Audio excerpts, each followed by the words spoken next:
Hello, lovely people. As you may have noticed, I haven't posted anything on YouTube in a while, but I think I used up all of my creative juices on No True Scotsman.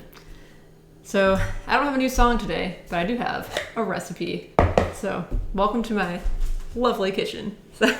So today we're going to be making No True Scotsman Scottish oatcakes, which are not exactly traditional, but they'll be good. So what you're going to need for this is you're going to need 4 cups of old-fashioned oats. If you get the newfangled oats, it will not work.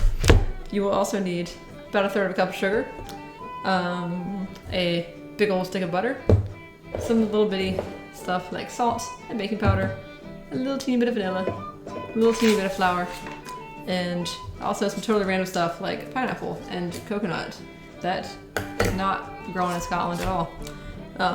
But just bear with me, it's gonna be good. So basically, what you're gonna wanna do first is you're gonna wanna blend your oats and make like a nice oat smoothie so that it'll like stick together, you know. It's very fun to watch. Once your oats are nice and blended, you've made your nice smoothie, you're gonna put them in a good old mixing bowl with about 1 Barbie shoe full of salt, regular salt. You don't have this fancy stuff. Approximately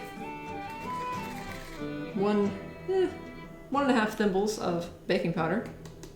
They ain't gotta be real fluffy. 1/3 cup of sugar. That's not one of the traditional parts, sorry, but we want this to be tasty, so we're adding some sugar.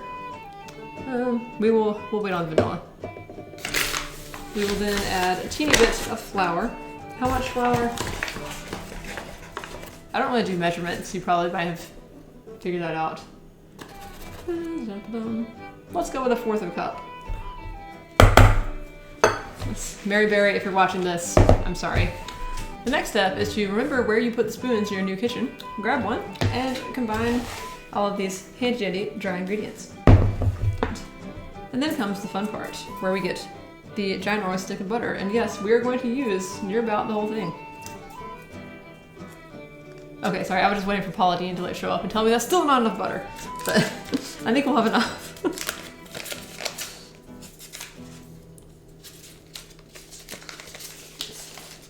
After getting the butter all over your hands, put like most of the butter in a handy dandy measuring cup, preferably one that still has the markings on the sides. Mine doesn't, so you know, we're doing our best here. Our butter is melted. It doesn't have to be like completely melted, but it should be melted enough where you can like mix it in pretty good. So this is kind of like the same principle behind like a pie crust or a shortbread or something. So what we're gonna do is we're gonna get a little messy. So you're gonna use your fingers to kind of like pinch the butter through the flour and oat mixture. And then we get to make a sandcastle out of this when we're done. While you're waiting for the dough to come together, you can always go check out No True Scotsman. I'll try to link the playlist somewhere up here, or here, somewhere, wherever it goes. We'll see. Okay, I think we about got that. It should be, I don't know. I think it needs more. All right, Paula Dean, you win this time. We're gonna use all the butter. Now, if we were gonna make like super traditional Scottish oatcakes, we would have just done like just the oats, maybe a little salt, the butter, and some water, and like that would just be it. It would just be like a classic kind of blank canvas, which is good. But this is my version that I like to eat for breakfast, so that's what we're doing today. You're more than welcome to try both and see which one you like best. All right. Let's go ahead and start adding some wet ingredients. All right, let's add a modicum of vanilla. I'm not sure what the conversion rate is of modicums to teaspoons. And we will add a teeny bit of milk. All right, now at this point we're trying to get it to really like kind of come together. It's still gonna be a little crumbly just because of the oats, but oats are not really known for their high gluten content, so you know, if you're gluten-free, this will be a good one for you to try. But yeah, they're not gonna stick together that good, but we're just gonna do our best. Okay, if you're gluten-free, you'll have to take out the flour, but you know, it's the basic recipe is there.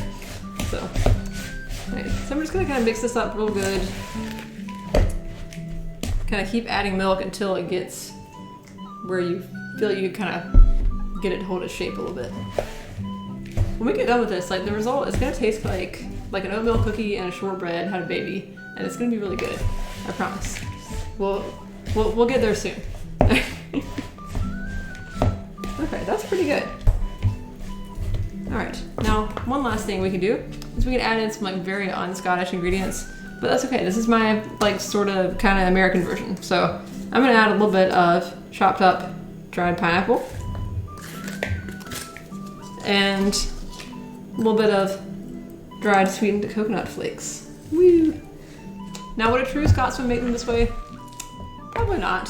But you know, I'm all for a little fusion cuisine. That's what we're calling this.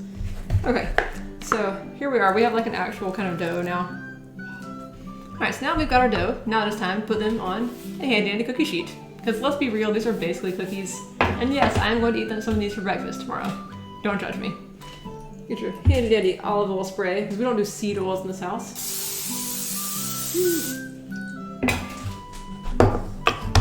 Okay. And now comes the messy part. So this is like your excuse to play with Play-Doh as an adult.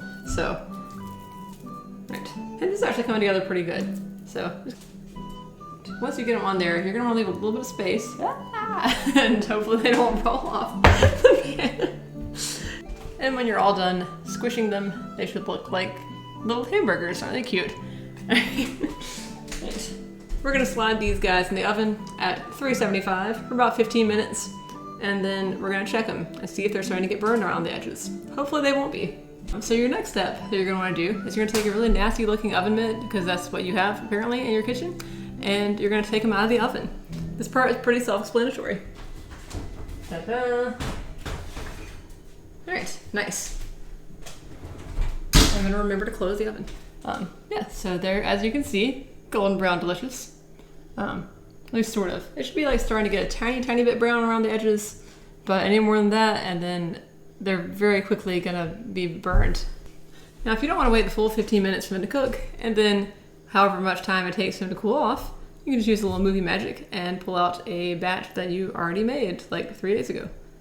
Ta-da! Anyway, here you have it. Non-traditional, not so Scottish, but kind of Scottish oatcakes. Yeah, the perfect snack to eat while you were listening to No True Scotsman right here on YouTube. Okay. Anyway, let's give it a little taste test. I'll try a little teeny pinch.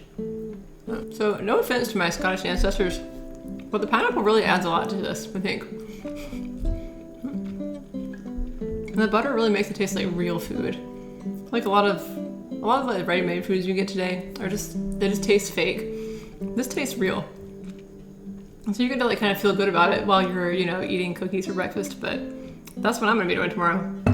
So anyway, I highly recommend that you try making these at home. I'll try to put a vague approximation of the recipe in the description. You may follow it as best you can. So with that, thank you for coming to my very janky cooking show, and hope you all have a lovely day. And listen to No True Scotsman. It's a lot of fun. So, okay, bye.